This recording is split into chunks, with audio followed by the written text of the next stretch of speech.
I suppose I've always been interested in stories. I've always loved stories, and I've actually I've talked about narrative and the power of narrative for a long time. I used to work in Washington for a nonprofit that brought high school kids to Washington and learn about government.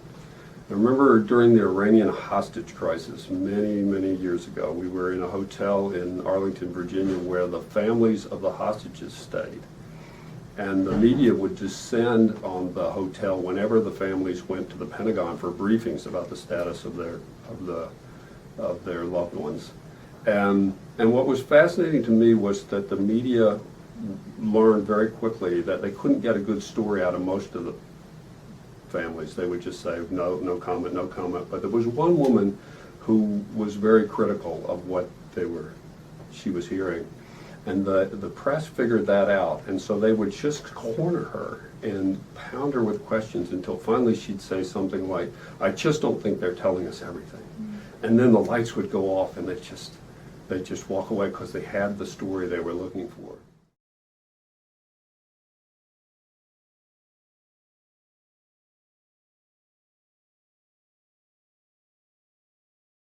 I became reintroduced to it when, as a young assistant professor here at Duke, I had the opportunity to go work in Washington. I went to work for Bill Bradley, who was a childhood hero of mine, great basketball player, Rhodes Scholar, sort of someone I kind of idolized as a young man. And I got to go work for him.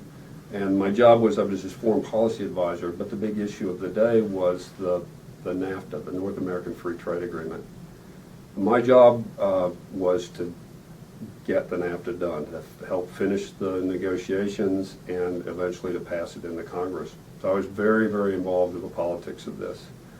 And what became clear to me was that the politics were less about the substance of this agreement, the thousands of pages of technical changes, or even the economics of it, what it would likely do.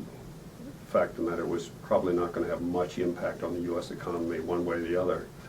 It was really about the stories that people believed about it. And from our perspective, the problem was that the dominant story was a bad story, a tragedy. And so I have lots of examples of how that played out, but when I would talk to constituents, they would say things like, "NAFTA's killing us." And I would say, well, it can't be NAFTA, we haven't finished it yet. And that just made them madder. That kind of way of talking didn't work, because in their mind, NAFTA wasn't this technical thing. It was a story about trickle-down economics and about what was happening to workers and labor unions and the environment, and it stood for all of these other things. So when I came back to Duke, I wrote a book about the politics of NAFTA with a lot of emphasis on the symbolic politics and the role of story. So I've been interested in it for a long time, but only in the last couple of years have I really been able to put my interest into the form of a course, and which has been a great joy and really fun to teach this course. Well, spin is a form of narrative. I mean, my view, narrative is just everywhere, and campaigns are, and the messages of campaigns are very much about getting our story out, or my candidate's story out, and also telling a story about the other side. So there's always spin in that sense. The distinction I would make, and this does raise really interesting ethical questions, is what's a fair story? What's a legitimate story? If you accept that one way or the other we're going to be communicating through stories, then the question is when is it manipulative and when is it informative? When is it a legitimate story or not? The example I use, we're coming up on what is remarkably the 50th anniversary of the March on Washington and of the I Have a Dream speech. And in the civil rights movement, King and other leaders of the civil rights movement used story a lot to help frame what was happening, to locate the civil rights movement as part of the great American story of a march towards freedom. It was common for Southern whites at that time to complain that what was happening was sort of staged. It wasn't normal. It was these outside agitators. We're a very peaceful place. We don't have trouble here, and essentially to say that King and other organizers were creating a story where there wasn't one. Well, there's truth to that in a narrow sense, but in a larger sense, what King was doing was revealing the true story, in a sense, the true story of violence and unfairness and injustice, by dramatizing things, by creating incidents in Birmingham and Selma and elsewhere that revealed the underlying violence.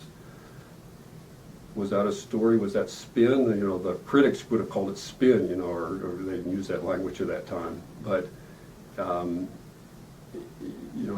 probably the most dramatic example in American history or one of the most anyway, of the use of story in a leadership position in a way that I think is very legitimate to help crystallize in people's minds what was really happening, to create a sense of injustice, to mobilize people to act.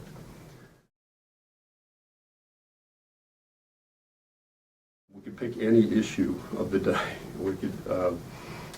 The hot issue now is immigration reform, and both sides of this debate are imagining the problem through narratives. On the one side, those who are fearful of immigrants imagine a kind of a flood of immigrants coming to America, threatening the country, overwhelming our social services, taking jobs from Americans, et cetera, often suggesting that there's crime and other problems, a kind of a tragic story that we have to stop. On the other side, obviously, stories about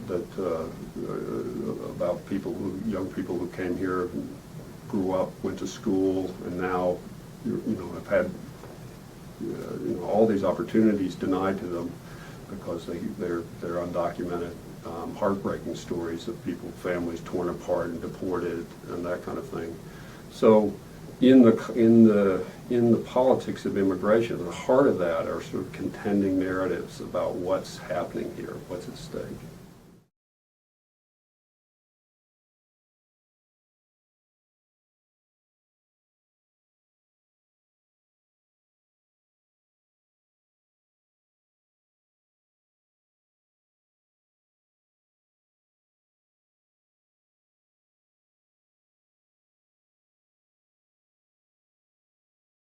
So the rebound in part is you had a fairly high level of belief in climate change, that it was a problem, that it's something we ought to act on. It kind of dropped off the cliff, reinforced by the bad economy. People in a down economy want to believe that it's not a problem, so we don't have to act on it and incur costs, and so that's understandable. But it was certainly accelerated and exaggerated by the media push. The rebound is probably that's to some extent run its course. People have become more sophisticated in understanding who's telling them that message, where that story is coming from. The economy's come back as well. Interesting thing about that research that we did for current policy is that one of the findings was that, one, that people generally believe there's a problem. And two, they're pretty comfortable with, let's call it traditional regulation, limiting pollution coming out of smokestacks, and on the other hand, still not really happy about taxes and the like. So what you see in the Obama administration, for many reasons, but partly because of public opinion, the way in which this is framed, that they've actually that's the path they're taking now. They're regulating pollution from especially coal-fired power plants, which is both good policy, because that is a big part of the problem, but also good politics. people are comfortable with environmental narratives in which the government's role is to limit pollution. That's a story that we've been told over time, and people are comfortable with that in a way that they're not so comfortable with, well, taxes, for example. And partly that there are many factors at work there, but one of them is the way in which the environmental story has been told for a long time about pristine nature being polluted by industry and the role of the government to save the environment. That narrative has been the sort of structuring idea of the environmental movement, going back to Rachel Carson's Silent Spring and before.